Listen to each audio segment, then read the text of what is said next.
স্বাগত ডিবিসি সংবাদে, আপনাদের সাথে আছি আমি জান্নাত সাথী। পরিবর্তিত পরিস্থিতিতে জাতীয় ঐক্যের কোনো বিকল্প নেই বলে জানিয়েছে গণফোরাম। ঐক্য ছাড়া গণতন্ত্র ধরে রাখা সম্ভব নয় বলে জানিয়েছেন দলটির ইমিরেটাস সভাপতি ডক্টর কামাল হোসেন। জাতীয় স্বার্থে অন্তর্বর্তী সরকারকে সহযোগিতা করতে চায় বিএনপি। নির্বাচনের আগে জাতীয় ঐক্য ও নির্বাচনের পরে জাতীয় সরকারের উপর গুরুত্ব দিতে চায় দলটি। রাজধানীর রমনায় ইঞ্জিনিয়ার্স ইনস্টিটিউটে শনিবার সকাল 10টায় সারা দেশ থেকে আসা নেতাকর্মীরা অংশ নেয় সম্মেলনে। বাজার নিয়ন্ত্রিত হবে, পরিবর্তন করার কোনো অধিকার নেই। এ সময় সবাইকে ঐক্যবদ্ধ হয়ে বর্তমান পরিস্থিতি মোকাবেলা করার আহ্বান জানান বক্তারা। ভারত ও আওয়ামী লীগের ষড়যন্ত্রের বিষয়েও সবাইকে সতর্ক থাকতে বলেন তারা। সমাজতন্ত্র, ধর্মনিরপেক্ষতা এবং স্বাধীন জাতীয় বিকাশের জাতীয়তাবাদ, সমতা, ন্যায্যতা, সমঅংশীদারিত্বের ভিত্তিতে আমরা বসবাস করতে চাই। যারা বলে যে আমরা চলে গেলে আর সংস্কার হবে না, আমি বলতে চাই তারাও জনগণের শক্তিতে বিশ্বাস করে না। সম্মেলনে অংশ নিয়ে বিএনপির কেন্দ্রীয় নেতা আমির খসরু মাহমুদ চৌধুরী বলেন, জাতীয় স্বার্থে অন্তর্বর্তী সরকারকে সহযোগিতা করতে চায় তারা। আগামীতে যেই জয়লাভ করুক তারা হবে জাতীয় সরকার। 31 দফার সংস্কার জাতির সামনে তুলে ধরেছে 1 বছর আগে। সেই সংস্কারের মধ্যে আগামী বাংলাদেশের স্বপ্ন বাস্তবায়নের সেই দফার মধ্যে সবকিছু আছে। আমরা যে ঐক্যবদ্ধ জাতি হিসেবে বাংলাদেশকে একটি অন্য জায়গায় নিয়ে যাওয়ার যে স্বপ্ন, সেটা যাতে বাধাগ্রস্ত না হয়, নির্বাচনের মাধ্যমে জনগণের মালিকানা ফিরিয়ে দিতে পারি। এ সময় গণফোরামের ইমিরেটাস সভাপতি ডক্টর কামাল হোসেন গণতান্ত্রিক ও মানবিক বাংলাদেশ প্রতিষ্ঠার সুযোগ যেন অশুভ শক্তির দ্বারা বাধাগ্রস্ত না হয় সেদিকে খেয়াল রাখার আহ্বান জানান। আরো সুসংগত করার জন্য কাজ করে যাবেন এবং সেই ঐক্যর মধ্যে দিয়ে আমাদের যা কিছু অর্জন আমরা করতে পারবো। এই ঐক্য না হওয়াতে আমাদের অনেক ক্ষতি হয়েছে অতীতে। এবার যেন যে ঐক্য আমরা গড়ে তুলতে পেরেছি, এটাকে আমরা সুসংগত করে ঘোষিত লক্ষ্যগুলো আমরা যেন অর্জন করতে পারি। জনগণকে সঙ্গে নিয়ে রাজনৈতিক দলগুলোকে ঐক্যবদ্ধভাবে মাঠে নামতে হবে বলেও জানান ডক্টর কামাল হোসেন। আমরা যেন অর্জন করতে পারি। Farhana Juthi, DBC news, Dhaka. অন্তর্বর্তীকালীন সরকারকে সফলভাবে বিদায় নিতে হলে নির্বাচনকে অগ্রাধিকার দিয়ে দ্রুত রোডম্যাপ ঘোষণা করতে হবে। বিএনপি সরকারকে সহযোগিতা করতে চায়, তবে তা অনির্দিষ্টকালের জন্য নয় বলে জানিয়েছেন দলের স্থায়ী কমিটির সদস্য ডক্টর খন্দকার মোশাররফ হোসেন। সকালে জাতীয় প্রেসক্লাবে বিশ্ব মানবাধিকার সংস্থা বাংলাদেশ আয়োজিত মানবাধিকার ও গণতন্ত্র বিষয়ক আলোচনা সভায় তিনি আরও বলেন, জাতিকে বিভক্ত করতে পরাজিত শক্তিরা ষড়যন্ত্র করছে। সব ষড়যন্ত্র রুখে দিতে জাতিকে ঐক্যবদ্ধ থাকতে হবে। সরকারের দুর্বলতায় আইনজীবী সাইফুল ইসলাম আলিফ হত্যার শিকার হয়েছেন বলে মন্তব্য করেছেন জয়নুল আবদিন ফারুক। দেরি না করে শেখ হাসিনার প্রেতাত্মাদের বিরুদ্ধে আইনি ব্যবস্থা নিতে অন্তর্বর্তী সরকারের প্রতি আহ্বান জানান তিনি।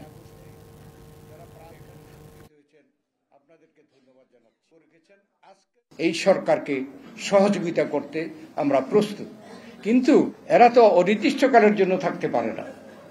তাই তাদের যদি সফলভাবে বিদায় নিতে হয়, তাহলে এদেশে জনগণের যে প্রত্যাশা, পরবর্তী জনগণের নির্বাচিত সরকার সেটা পূরণ করবে, সেটাকে চলমান রাখবে। এখনো কোন অ্যাডভোকেট সাইফুল আত্মহত্যা দিতে হলো? এখনো কেন শুনি ডিমের সিন্ডিকেটকে গ্রেপ্তার করা হয় না? এখনো কেন শুনি পেঁয়াজের সিন্ডিকেটে যারা কোটি টাকা লুট করেছে তাদেরকে গ্রেপ্তারের আওতায় আনা হয় না? লন্ডনের উদ্দেশ্যে ঢাকা ছেড়েছেন বিএনপি মহাসচিব মির্জা ফখরুল ইসলাম আলমগীর। 10 দিনের সফরে তার স্ত্রী রাহাতারা বেগমকে সঙ্গে নিয়ে সকাল 8:20 ফ্লাইটে ঢাকা হযরত শাহজালাল আন্তর্জাতিক বিমানবন্দর ছাড়েন। লন্ডনে দলের ভারপ্রাপ্ত চেয়ারম্যান তারেক রহমানের সঙ্গে বিএনপি মহাসচিবের সাক্ষাতের কথা রয়েছে। এছাড়াও বিভিন্ন অনুষ্ঠানে যোগ দেওয়ার কথা রয়েছে বিএনপি মহাসচিবের। সেখান থেকে 11 ডিসেম্বর তার ঢাকায় ফেরার কথা রয়েছে। মির্জা ফখরুল ইসলাম আলমগীর দেশে ফেরার পর দলের চেয়ারপারসন বেগম খালেদা জিয়া চিকিৎসার জন্য লন্ডন যেতে পারেন 13 ডিসেম্বর। ভারতের গণমাধ্যমের ভূমিকা দুই দেশের সম্পর্ক উন্নয়নে সহায়ক নয় বলে মন্তব্য করেছেন পররাষ্ট্র উপদেষ্টা মোহাম্মদ তৌহিদ হোসেন। বলেন, ভারতের সাথে সম্পর্ক রক্ষায় বাংলাদেশ আগে নিজেদের স্বার্থ দেখবে। বাংলাদেশ কোনো দেশের জন্য আতঙ্কের কারণ হবে না। সকালে নর্থ সাউথ বিশ্ববিদ্যালয়ে বাংলাদেশ ভারত সম্পর্ক নিয়ে সেমিনারে পররাষ্ট্র উপদেষ্টা আরও বলেন, বাংলাদেশের জন্য কোনো দেশ আতঙ্কের কারণ হবে এমনটাও ঢাকা প্রত্যাশা করে না। বিগত আওয়ামী লীগ সরকার ভারতের সমস্যা ও উদ্বেগ দূর করার চেষ্টা করলেও অভ্যন্তরীণ সমস্যাগুলো সমাধানে তেমন নজর দেয়নি। উপদেষ্টা জানান, বর্তমান সরকার চায় অভ্যন্তরীণ ও আন্তর্জাতিক পর্যায়ে নিজেদের সক্ষমতা বাড়াতে। তবে ভারতের গণমাধ্যম বাংলাদেশ বিষয়ে যে অবস্থান নিয়েছে তা দুই দেশের সম্পর্কে নেতিবাচক প্রভাব ফেলছে। এ সময় দেশের গণমাধ্যমকে ভারতের গণমাধ্যমের মিথ্যাচার তুলে ধরারও আহ্বান জানান পররাষ্ট্র উপদেষ্টা।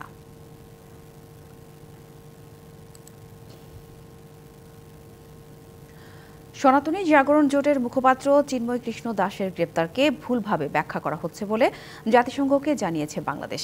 সুইজারল্যান্ডের জেনেভায় 2 দিনব্যাপী জাতিসংঘের সংখ্যালঘু বিষয়ক ফোরামের 17তম অধিবেশনে বাংলাদেশের পক্ষ থেকে এই অবস্থান তুলে ধরা হয়।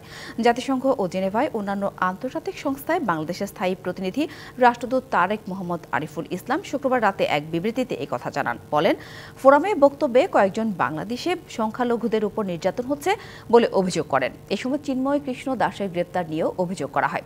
এ বিষয়ে আরিফুল ইসলাম বলেন, নির্দিষ্ট অভিযোগের ভিত্তিতে চিন্ময় দাসকে গ্রেপ্তার করা হয়েছে।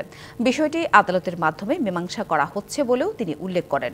আরিফুল ইসলাম আরও বলেন, দুর্ভাগ্যবশত বাংলাদেশের জনগণ যখন ধর্মীয় সম্প্রীতির দৃষ্টান্ত স্থাপন করছে, তখন অতিরঞ্জিত, ভিত্তিহীন ও বানোয়াট প্রতিবেদন প্রকাশ করে একটি স্বার্থান্বেষী মহল বিভ্রান্তি ছড়িয়ে দিচ্ছে।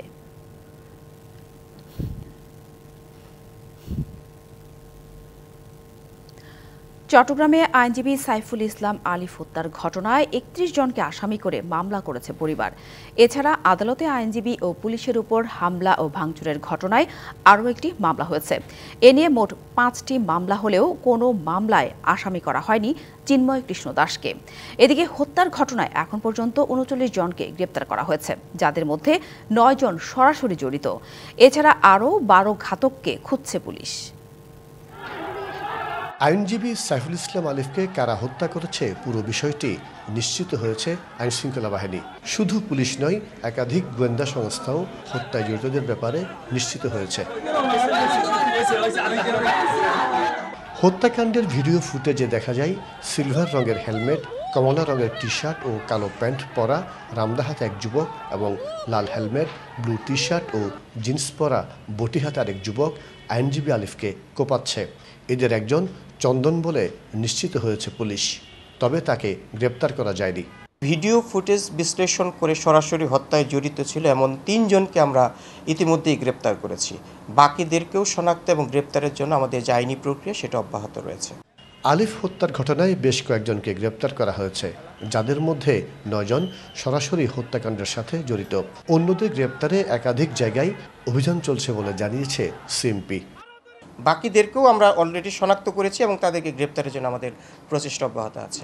আমরা আশাবাদী যে অতি দ্রুত তারা আইনের আওতায় চলে আসবে। এদিকে আইনজীবী হত্যায় মোট 5টি মামলা হলেও আসামি করা হয়নি চিন্ময় কৃষ্ণ দাসকে। গেল মঙ্গলবার সম্মিলিত সনাতনী জাগরণ মঞ্চের মুখপাত্র চিন্ময় কৃষ্ণ দাসের জামিন নামঞ্জুর করে কারাগারে পাঠানোকে কেন্দ্র করে সংঘর্ষের সময় আইনজীবী আলিফকে কুপিয়ে ও পিটিয়ে হত্যা করে দুষ্কৃতিকারীরা। মাসুদুল হক, ডিবিসি নিউজ, চট্টগ্রাম। বিগত সরকারের রেখে যাওয়া দুর্নীতি অনিয়ম 2-4 মাসে স্বাভাবিক করা সম্ভব নয় বলে জানিয়েছেন অর্থ উপদেষ্টা ডক্টর সালেউদ্দিন আহমেদ। তবে এ নিয়ে হতাশ না হওয়ার আহ্বান জানিয়ে অর্থ উপদেষ্টা বলেন, অর্থনীতিতে স্থিতিশীলতা আসছে, রিজার্ভও বাড়ছে বলে জানিয়েছেন তিনি। সকালে রাজধানীতে ঢাকা চেম্বার আয়োজিত এক বাণিজ্য সম্মেলনে এসব কথা বলেন তিনি। পলিসি রেট আপাতত বাড়ানো হচ্ছে না, বেসরকারি খাতে ঋণ প্রবাহ যেন না কমে সেদিকে নজর দিচ্ছে সরকার। এলডিসি গ্রাজুয়েশন হলে গার্মেন্টস শিল্পে নেতিবাচক প্রভাব পড়বে না বলেও ব্যবসায়ীদের আশ্বস্ত করেন উপদেষ্টা। অন্যদিকে আইন শৃঙ্খলা পরিস্থিতির উন্নতি না হলে ব্যবসা বাণিজ্য পরিচালনা কঠিন হয়ে পড়বে বলে উদ্বেগ প্রকাশ করেন চেম্বার নেতারা। টার্গেট করে নৈরাজ্য সৃষ্টি করা হচ্ছে বলেও জানান তারা।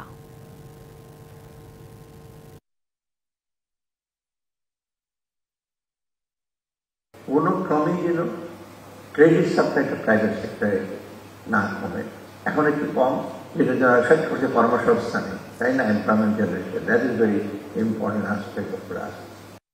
250 পৃষ্ঠার শ্বেতপত্রের 22টি অধ্যায়ে থাকছে অর্থনৈতিক প্রকৃত চিত্র। সীমাহীন দুর্নীতি আর লুটপাটে আর্থিক খাতে বড় ক্ষতি হয়েছে পতিত আওয়ামী লীগ সরকারের সময়। তবে এর চেয়েও বড় ক্ষতি হয়েছে দেশের পরিসংখ্যান খাতে। 2014 সালে একতরফা নির্বাচন করে দ্বিতীয় দফায় ক্ষমতায় এসে অর্থনীতিকে ভালো দেখানোর চেষ্টা করে শেখ হাসিনা সরকার। আর সেজন্য মূল্যস্ফীতি, মাথাপিছু আয় এবং জিডিপি প্রবৃদ্ধি সহ গুরুত্বপূর্ণ তথ্যে মিথ্যার আশ্রয় নেয় শেখ হাসিনা সরকার। তথ্যের এই নৈরাজ্য ক্ষত সৃষ্টি করেছে প্রতিটি ক্ষেত্রেই। বাংলাদেশের মোট দেশজ সম্পদ কত? মাথাপিছু আয়, জিডিপি প্রবৃদ্ধির হার, মূল্যস্ফীতি বা গুরুত্বপূর্ণ কৃষি পণ্যের প্রকৃত উৎপাদন চিত্র কি? আওয়ামী লীগ আমলে অর্থনীতির প্রতিটি পরিসংখ্যানেই সৃষ্টি হয়েছে অবিশ্বাস। বিগত দিনে মিথ্যা তথ্য দিয়ে দেশের অর্থনৈতিক সাফল্য তুলে ধরার অপচেষ্টার কারণে প্রতিটি ক্ষেত্রেই এখন দেখা দিয়েছে বিশ্বাসযোগ্য তথ্যের অভাব। বিশ্লেষকরা বলছেন, তথ্য নৈরাজ্য অর্থনৈতিক ব্যবস্থাকে ক্ষতিগ্রস্ত করেছে, বন্ধুর করেছে আগামীর পথকেও। ন্যাশনাল ইকোনমিক স্ট্যাটিস্টিক্স এইটার যে ইন্টিগ্রিটি সেইটাকে সম্পূর্ণভাবে ওলটপালট করে দেওয়া হয়েছে, বিশেষ করে 2014 বা 15 সাল থেকে। Growth figure, export figure, inflation, এগুলোকে এমপ্লয়মেন্ট বা আনএমপ্লয়মেন্ট এখন প্রমাণিত হচ্ছে যে এগুলো প্রায়ই এগুলোকে ম্যানিপুলেট করা হয়েছে। সেই সঙ্গে আর্থিক ব্যবস্থাপনাতেও শৃঙ্খলা বজায় রাখতে পারেনি আওয়ামী লীগ সরকার। মাসুল দিয়ে ধুঁকছে এখন ডজন খানেক ব্যাংক, যার ক্ষত যে অনেক গভীর। ভারসাম্য ছিল না এখানে। ব্যুরোক্রেসির খারাপ লোকগুলা, পলিটিক্সের খারাপ লোকগুলা একসাথে হয়েছে এবং বিজনেসের খারাপ লোকগুলো একসাথে হয়েছে। একটা ব্যাংকিং কমিশন সেটা হওয়া উচিত, এবং এটা ব্যাংকিং কমিশন হলে এটা ওয়ান কাইন্ড অফ কোর্টের মতন কাজ করবে। স্বৈরাচারী শাসনামলে গুরুত্বপূর্ণ পরিসংখ্যান, অর্থ পাচার, ব্যাংক লুট, গুরুত্বপূর্ণ সরকারি দফতরের দুর্নীতিতে নিমজ্জিত অর্থনীতির চাকা কতটা খাদের কিনারায় চলে গেছে তা জানা যাবে রবিবার শ্বেতপত্র প্রণয়ন কমিটির প্রতিবেদন প্রকাশের পর। মুস্তফা মাহবুব, ডিবিসি নিউজ, ঢাকা। নতুন নবায়নযোগ্য জ্বালানি নীতিমালা তৈরি করছে সরকার। এরই মধ্যে প্রাথমিক কাজ শেষ হয়েছে। তবে এই খাতে ভর্তুকি দেওয়া হবে না বলে জানিয়েছেন বিদ্যুৎ, জ্বালানি ও খনিজ সম্পদ উপদেষ্টা মোহাম্মদ ফাউজুল কবির খান। সকালে নবায়নযোগ্য শক্তিতে জ্বালানি রূপান্তরে দেশীয় আর্থিক প্রতিষ্ঠানের ভূমিকা নিয়ে ইকোনমিক রিপোর্টার্স ফোরাম ইআরএফ আয়োজিত অনুষ্ঠানে এসব কথা বলেন তিনি। বলেন, বিগত সরকারের আমলে ব্যাংকগুলো পছন্দ অনুযায়ী লোককে ঋণ দিত। এর ফলে নবায়নযোগ্য খাতে কাঙ্ক্ষিত বিনিয়োগ হচ্ছে না। সরকারের যে জায়গা রয়েছে সেগুলোর যথাযথ ব্যবহার করেই দেশীয় নবায়নযোগ্য জ্বালানির চাহিদা মেটানো সম্ভব বলেও জানান উপদেষ্টা।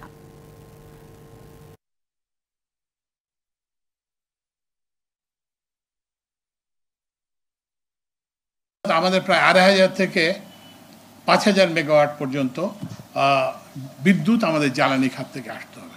আমাদের কিন্তু প্রকৃত সমস্যাটাকে চিহ্নিত করতে হবে যে রিনিউয়েবল এনার্জির আসলে বাস্তব সমস্যাটা কোথায়। আমাদের সবারই অনুধাবন করতে হবে যে we do not have any other choice.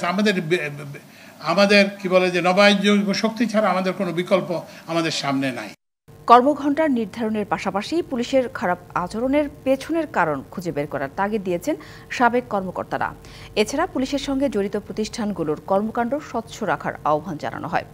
সকালে রাজধানীর সিডাপে পুলিশ সংস্কার বিষয়ক মুক্ত আলোচনায় বক্তারা এসব আহ্বান জানান। 53 বছরেও পুলিশ কেন জনবান্ধব হতে পারেনি, পুলিশ সংস্কার কেন এবং কোন পথে এই বিষয়ক মুক্ত আলোচনার আয়োজন করে হিউম্যানিটি ফাউন্ডেশন। শনিবার সকালে রাজধানীর সিডাপে মুক্ত আলোচনায় বক্তব্য রাখেন সাবেক পুলিশ কর্মকর্তা ও শিক্ষক সহ অন্যান্যরা। কর্মঘণ্টা নির্ধারণের পাশাপাশি পুলিশের নানা বিষয় তুলে ধরেন বক্তারা। পুলিশের খারাপ আচরণের পেছনের কারণ খুঁজে বের করার তাগিদ দেন সাবেক কর্মকর্তারা। কিন্তু কর্মঘণ্টার কিন্তু ঠিক করা হয়নি। পুলিশ এক্সস্টেড হয়ে যেতে পারে, পুলিশের যে মানসিকতার চেঞ্জ হতে পারে। আসলে এত কিছু কেন হয়েছে? পুলিশ তো এক্সস্টেডও হয়ে গিয়েছিল। পুলিশের কর্মঘণ্টা অবশ্যই ঠিক করা দরকার। আমাদের ছেলেপেলের কোনো কোঠা নাই। আমরা চাকরিতে চলে গেলে আমার ছেলেপেলে কোথায় যাবে তার কোনো নিশ্চয়তা নাই।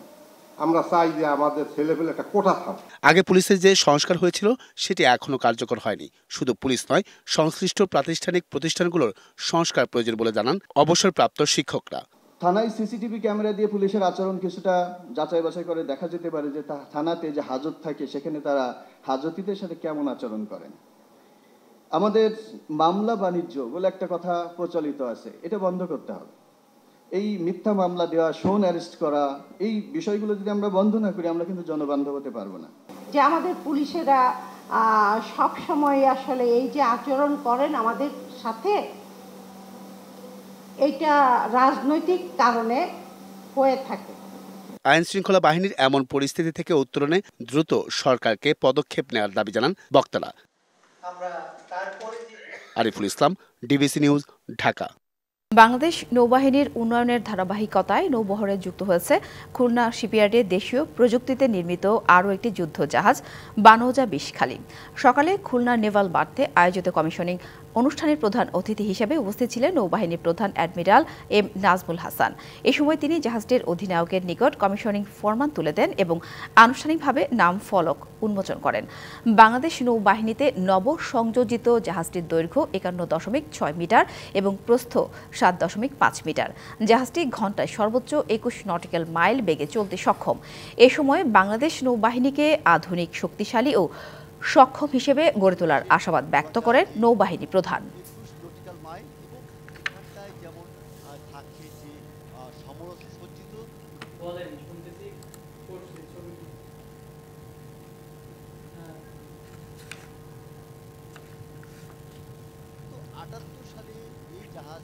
টানা 5 দিন ধরে মৌসুমের সর্বনিম্ন তাপমাত্রা রেকর্ড করা হয়েছে দেশের উত্তরের জেলা পঞ্চগড়ের তেঁতুলিয়ায়। আজ সর্বনিম্ন তাপমাত্রা রেকর্ড করা হয়েছে 10.3 ডিগ্রি সেলসিয়াস।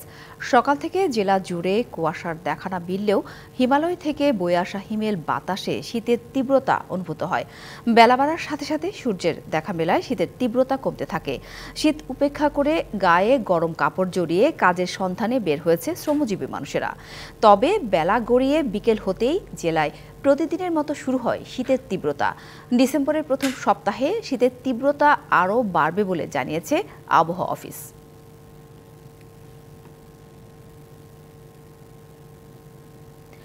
কুষ্টিয়ার ইসলামী বিশ্ববিদ্যালয়ে সন্ধ্যা নামতে ভিড় বেড়ে যায় ক্যাম্পাসের পিঠার দোকানগুলোতে।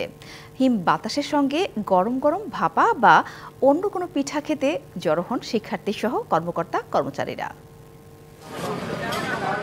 শীতের সন্ধ্যায় কুষ্টিয়া ইসলামী বিশ্ববিদ্যালয়ের জিয়ামুর এলাকায় পিঠা বিক্রির ধুম। স্থায়ী ও মৌসুমী বিক্রেতারা সাজিয়েছেন ভাপা ও চিতই সহ নানা ধরনের পিঠার পসরা। হিমেল বাতাসের সঙ্গে পিঠার স্বাদ পেতে প্রতিদিন সন্ধ্যায় শিক্ষার্থী সহ আরো অনেকে ভিড় করছেন দোকানগুলোতে। সবকিছুর দাম খুব সুলভ মূল্যে পাওয়া যায়। এখানে দেখা যায় 2 টাকা সিঙ্গারা পাওয়া যেতেছে, তারপরে গুলগুলা 5 টাকা, অনেক কম দামের মধ্যে পাওয়া যায়। তো ক্যাম্পাসে এসে এটা খেতে পেরে অনেক ভালো লাগতেছে। ভালো বেচা কেনায় খুশি বিক্রেতারাও, হচ্ছে বাড়তি উপার্জনও। এই ভাপা পিঠা বানায় আর এই চিটে পিঠা, 2 রকম পিঠাই খালি। ভিড় এই সন্ধ্যার দিকতে ভিড় হয়, 3টার দিকতে, রাতের দিকে 10টা, 11টা, 12টা পর্যন্ত হয়। DBC news desk. সিরিয়ার দ্বিতীয় বড় শহর আলেপ্পোর অর্ধেকের বেশি এলাকা দখলে নিয়েছে দেশটির বিদ্রোহী গোষ্ঠীগুলো। শুক্রবার রাতে SOSR জানিয়েছে বিদ্রোহী গোষ্ঠী শহরের প্রায় অর্ধেকের বেশি অংশ দখলে নিয়েছে। বিদ্রোহীদের ঠেকাতে বিমান হামলা চালাচ্ছে বাশার আল আসাদ বাহিনী। আর বিদ্রোহীদের ঠেকাতে দামেস্কে অতিরিক্ত সামরিক সহায়তা দেওয়ার প্রতিশ্রুতি দিয়েছে আসাদের মিত্র রাশিয়া ও ইরান। 8 বছর পর আবারও সিরিয়ায় সরকারি বাহিনী ও বিদ্রোহীদের মধ্যে তুমুল লড়াই চলছে। গত কয়েক বছরের মধ্যে এই প্রথম সিরিয়ার সরকারের বিরুদ্ধে বড় ধরনের অভিযান চালাচ্ছে দেশটির বিদ্রোহী গোষ্ঠীগুলো। বুধবার থেকেই বড় ধরনের আক্রমণ চালিয়ে সিরিয়ার উত্তর পশ্চিমাঞ্চলে প্রবেশ করেছে বাশার আল আসাদের বিদ্রোহীরা। শুক্রবার তারা আসাদ বাহিনীকে হটিয়ে আলেপ্পো আর ইদলিবের অধিকাংশই দখল করে নেয়। তবে সিরিয়ার সরকারি বাহিনী দাবি করছে বুধবার HTS ও সহযোগীদের আক্রমণের পর তারা আলেপ্পো ও ইদলিবের বেশ কয়েকটি শহর উদ্ধার করতে সক্ষম হয়েছে।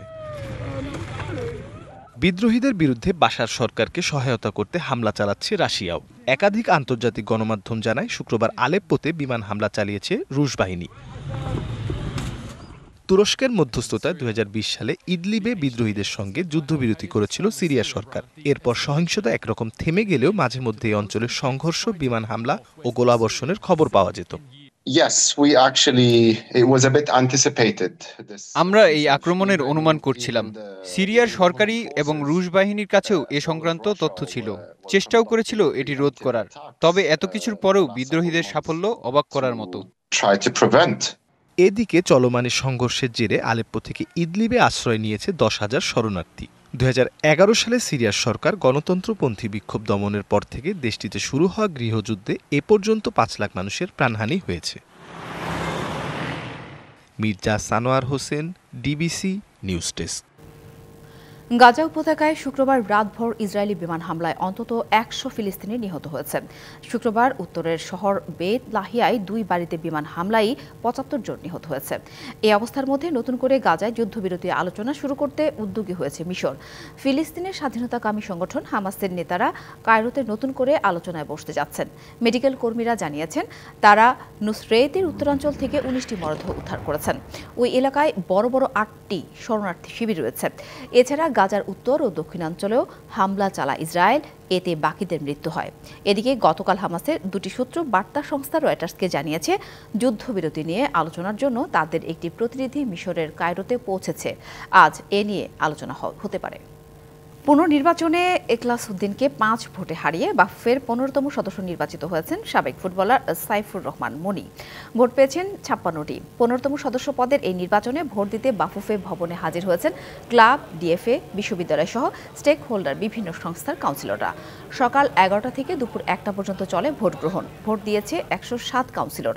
26শে অক্টোবর বাফুফে নির্বাচনে 15 সদস্য পদের বিপরীতে অংশ নেন 37 জন, যেখানে 15তম সদস্য পদের প্রার্থী সাইফুর রহমান মনি ও এখলাস উদ্দিন সমান 61 ভোট পান। ওই নির্বাচনে সর্বোচ্চ ভোট পেয়ে সভাপতি নির্বাচিত হন সাবেক ফুটবলার তাবিত আওয়াল। ধন্যবাদ সাথী। আসলে উইকেটের অবস্থা যেরকম আগে ছিল ঠিক তেমনই আছে। সেটাকে যদি আসলে বিশ্লেষণ করতে চাই, আয়ারল্যান্ডের মেয়েরা যেন কার্বন কপি করেছে বাংলাদেশের মেয়েদের। বাংলাদেশের মেয়েরা প্রথম ম্যাচে যেভাবে খেলেছিল, শুরুটা করেছিল একেবারে ধীরালয়ে, তারাও কিন্তু সেভাবেই শুরু করেছিল, যার জন্যই বোধহয় তাদের স্কোরও 193 রানে পৌঁছেছে। এবং বাংলাদেশের একটা টাইট বোলিংও আমরা দেখতে পেয়েছি স্পিনারদের কাছ থেকে, যদিও প্রত্যাশা ছিল যে একাধিক পেসার থাকলে হয়তো আরও ভালো হতো ব্যাপারটা। কিন্তু শঙ্কার জায়গা অন্য একটা জায়গায় সাথী। আপনি জানেন যে বিশ্বকাপ রয়েছে, নারীদের বিশ্বকাপ রয়েছে সামনে, সেটাকে আসলে সামনে রেখেই বাংলাদেশের যে এই ম্যাচগুলো নিঃসন্দেহে সেগুলো প্রস্তুতি পাচ্ছে। তার আগে আরও একটা প্রসঙ্গ থেকে যায়, সেটা হচ্ছে যে আজকের ম্যাচটা যদি বাংলাদেশ জিততে পারে তাহলে কিন্তু সরাসরি বাংলাদেশের মেয়েরা বিশ্বকাপে খেলবে, না হলে কিন্তু তাদেরকে আসলে কোয়ালিফাই খেলতে হবে। সেই বিবেচনাটা মাথায় রাখলে আসলে একটা ভাবনা আসে, সেটা হচ্ছে যে পাওয়ার প্লের যে ব্যবহারটা বাংলাদেশের মেয়েরা যে ধীরালয়ে ক্রিকেটটা খেলছে সেটা আসলে আধুনিক ক্রিকেটের সাথে কতটা যায়। বিশ্বকাপে যদি তারা খেলে তাহলে কিন্তু তাদেরকে মোকাবেলা করতে হবে সাউথ আফ্রিকা, অস্ট্রেলিয়া, নিউজিল্যান্ডের মতো দলের বিপক্ষে। তারা পাওয়ার প্লে তো দূরের কথা, এর উপরে গিয়ে যেন খেলতে চায়, অনেকটা টি-20 স্টাইলে ওয়ানডে ব্যাট চালায়, সেটা কিন্তু আমরা দেখে এসেছি। এবং বাংলাদেশও কিন্তু অনেক দলের সাথেই সেই মোকাবেলা করেছে এবং তারাও কিন্তু জানে ব্যাপারটা আসলে কেমন। আজকে যদি পাওয়ার প্লেয়ার বিশ্লেষণ করতে যাই, মাত্র 26 রান করতে পেরেছে তারা 1 উইকেট হারানোর পর। এই যে ধীরালয়ের ব্যাটিংটা, সেই ব্যাটিংটা নিশ্চয়ই ভোগাবে তাদের আগামীতে, কিন্তু এর থেকে বের হয়ে আসতে হলে আরও অ্যাটাকিং ক্রিকেট খেলতে হবে এবং অ্যাগ্রেসিভ ক্রিকেট খেলে নিজেদেরকে প্রমাণ করতে হবে প্রতিপক্ষের বিপক্ষে। আয়ারল্যান্ডের কথা যদি বলি, ব্যাপারটা এরকম, আয়ারল্যান্ড কিন্তু আসলে 1 থেকে 10-এর র্যাঙ্কিংয়ের মধ্যেও নেই, কিন্তু বাংলাদেশ রয়েছে 8 নম্বরে। সুতরাং সেই দিক থেকে যদি বিচার বিশ্লেষণ করা যায় তাহলে কিন্তু বাংলাদেশকে আরও অ্যাগ্রেসিভ ক্রিকেট খেলা খেলতে হবে। বাংলাদেশ হয়তো এই ম্যাচে জিতে যাবে, কিন্তু শঙ্কার জায়গা ওই একটাই যে বাংলাদেশের ব্যাটাররা, অর্থাৎ বাংলাদেশের নারী ক্রিকেটের ব্যাটাররা আসলে কতটা নিজেদেরকে উন্নতি করতে পেরেছেন, ধরে খেলতে পারেন, সেটা নিঃসন্দেহে বলা যায়। তবে এই খেলাটা আসলে বিশ্ব ক্রিকেটে নিজেদেরকে কতটা সমাদৃত করতে পারবেন তারা, সেটা নিয়ে কিন্তু প্রশ্ন দেখা দিয়েছে সাথী। ধন্যবাদ পাপন। এবার আরও কিছু সংবাদ এক নজরে। পে কমিশন গঠন করে নবম পে স্কেল সহ 9 দফা দাবি জানিয়েছে বাংলাদেশ সরকারি গাড়ি চালক সমিতি। সকালের রাজধানী ইস্কাটনে সংবাদ সম্মেলনে ঝুঁকি ভাতা ও রেশন ব্যবস্থা চালুর পাশাপাশি আউটসোর্সিং প্রথা বাতিল করে স্থায়ী সকল সরকারি গাড়ি চালক শূন্য পদে অবিলম্বে নিয়োগ দেওয়ার দাবি জানানো হয়। উৎসব মুখর পরিবেশে চলছে ঢাকা রিপোর্টার্স ইউনিটির কার্যনির্বাহী কমিটির নির্বাচনের ভোট গ্রহণ।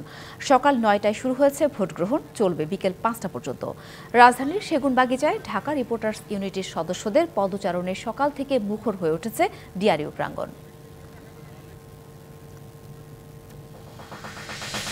কিশোরগঞ্জের ঐতিহাসিক পাগলা মসজিদের দান বাক্সে মিলেছে রেকর্ড 29 বস্তা টাকা। এছাড়াও রয়েছে বিপুল পরিমাণ স্বর্ণালংকার ও বিদেশি মুদ্রা। টাকা গণনার কাজ চলছে। সকালে মসজিদ কমিটির সভাপতি ও জেলা প্রশাসক ও পুলিশ সুপারের উপস্থিতিতে দান বাক্সগুলো খোলা হয়। টাকা গণনার কাজ করছে 277 জন মাদ্রাসা ছাত্রসহ প্রায় 70 জন ব্যাংক কর্মকর্তা। ঝালকাঠিতে লিগ্যাল এইডের প্যানেল আইনজীবীদের নিয়ে শিশু বিষয়ক আইনের উপর 2 দিনের প্রশিক্ষণ কর্মশালা শেষ হয়েছে। সকালে জেলা ও দায়রা জজ আদালতের সোহেল শহীদ জগন্নাথ মিলনায়তনে এই কর্মশালা শেষ হয়। প্রশিক্ষণ শেষে লিগ্যাল এইড প্যানেল আইনজীবীদের সনদ দেওয়া হয়। নাটোরের ন্যায্য মূল্যের অস্থায়ী বাজার উদ্বোধন করা হয়েছে। সকালে নগরের ভবানীগঞ্জ মোড়ে বাজারের উদ্বোধন করেন জেলা প্রশাসক আসমা শাহিন। সাধারণ জনগণকে দ্রব্যমূল্যের ঊর্ধ্বগতি থেকে স্বস্তি দিতে এই উদ্যোগ বলে জানান সংশ্লিষ্টরা। প্রতিদিন সকাল থেকে সন্ধ্যা পর্যন্ত এই বাজার খোলা থাকবে। গোপালগঞ্জে বাংলাদেশ রেড ক্রিসেন্ট সোসাইটির জেলা ইউনিটের যুব রেড ক্রিসেন্টের উদ্যোগে দিনব্যাপী স্বেচ্ছায় রক্তদান কর্মসূচি অনুষ্ঠিত হয়েছে। সকালে শহরে নজরুল পাবলিক লাইব্রেরি প্রাঙ্গণে দিনব্যাপী এই স্বেচ্ছায় রক্তদান কর্মসূচি চলছে। সংগ্রহ করা এসব রক্ত থ্যালাসেমিয়ায় আক্রান্ত রোগীসহ যাদের জরুরি মুহূর্তে রক্তের প্রয়োজন হবে তাদের বিনামূল্যে দেওয়া হবে। সংবাদে এই ছিল এখনকার মতো।